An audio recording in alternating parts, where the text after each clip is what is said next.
Maaf, tadi setelah dunia itu ada alam apa? Kubur. Sebelum pindah ke akhirat, pertengahannya ada alam kubur. Nih lihat sini nih.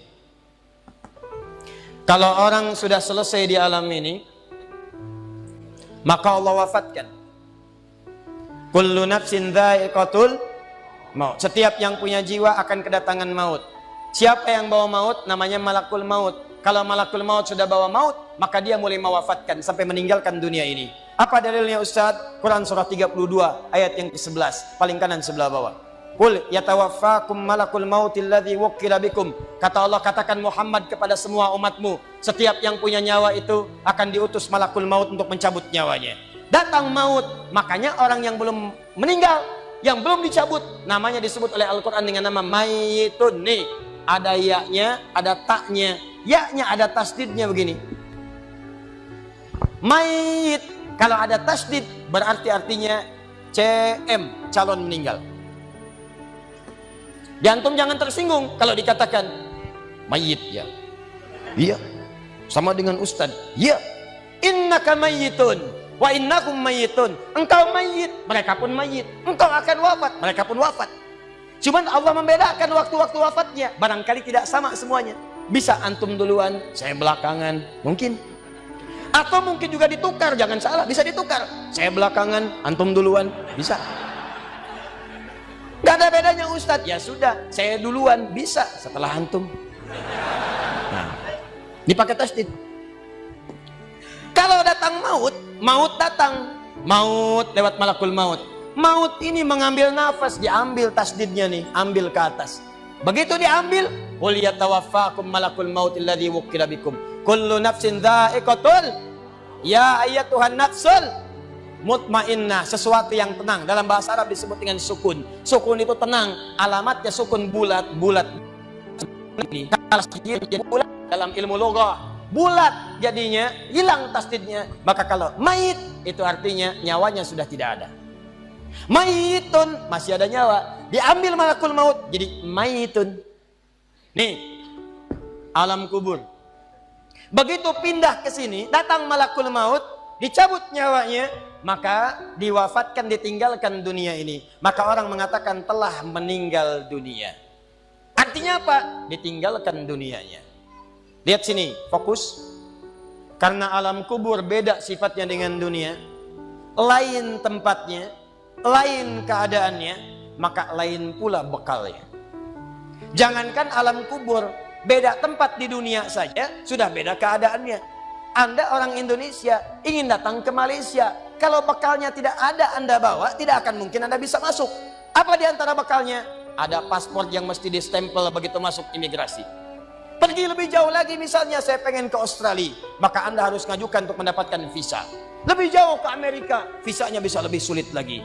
Maka bagaimana dengan alam kubur yang sifat keadaannya beda dengan dunia? Makanya bekalnya pun tidak akan sama.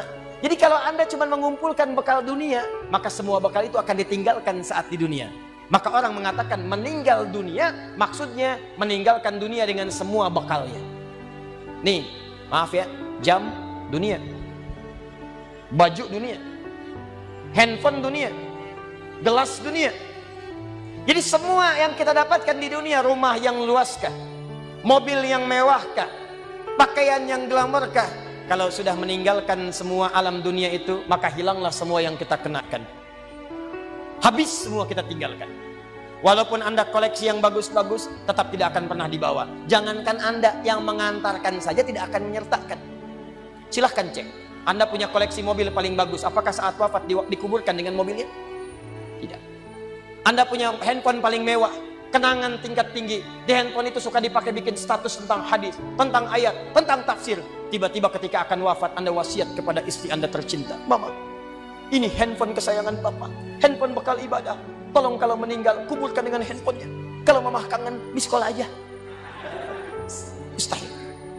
Tuh air, mereknya Bengkulu Fillah. Nikmat di dunia, tapi apakah ketika masuk ke alam kubur dibawa? Tidak. Selesai. Maka bagian pertama, Anda mesti sadar, ini yang mau saya sampaikan. Dan dari sini, saya akan lebih fokus kepada apa yang ingin saya sampaikan. Kita mesti sadar teman-teman sekalian, pertama kata Allah kita akan wafat. antum akan meninggal. Wafat. Wafat. Wafat. Wafat. Jadi antum kalau melihat di cermin tuh, ngaca dulu, ngaca, tunjuk wajah antum, wafat. Kamu akan wafat. Ketika Anda sadar Anda akan wafat, meninggalkan dunia ini, maka Anda mesti paham, udah punya bekal belum untuk pulang? Udah punya persiapan belum? Jangan-jangan Anda sibuk menyalakan rumah dunia Anda. Begitu padam listriknya, sibuk telepon PLN, telepon ini, telepon itu. Masuk ke alam kubur nggak ada cahaya, mau PLN mana yang dihubungi? PLN yang datang malaikat mungkar. Menerbuka. Siapa Tuhanmu? Siapa nabimu? Apa kitabmu? PLN. Gelap. Gelap dan gelap. Karena itu orang-orang yang tidak siap dengan kehidupan berikutnya, maka mohon maaf, dia akan merasa ketakutan ketika meninggalkan dunia ini.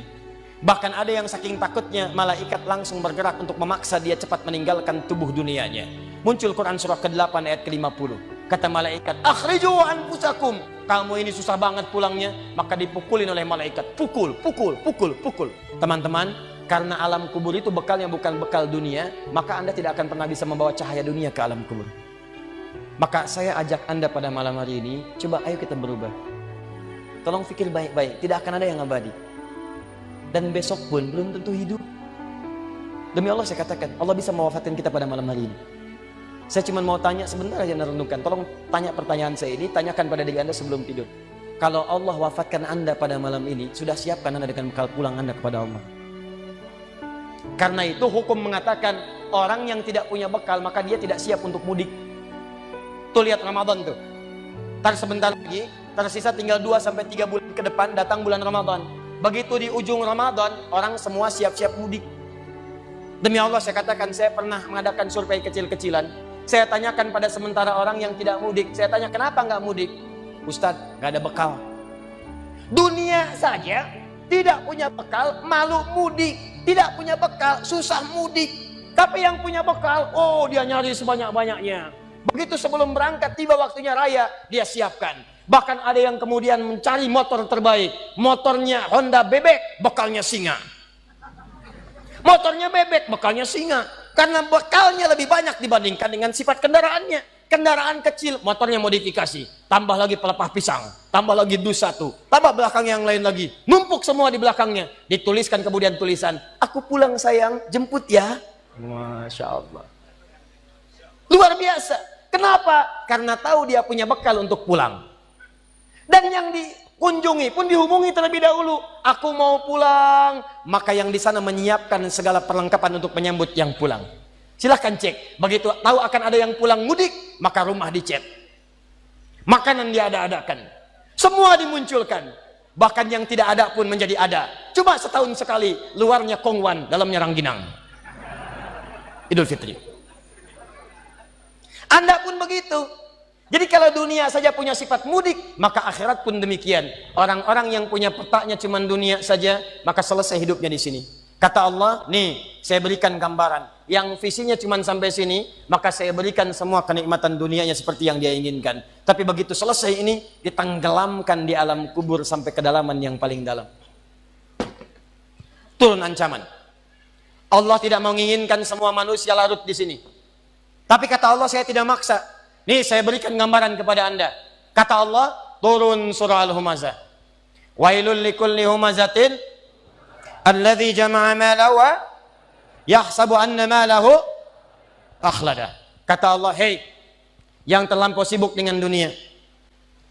Suaminya sibuk cari harta, hitung lagi, hitung lagi, hitung lagi.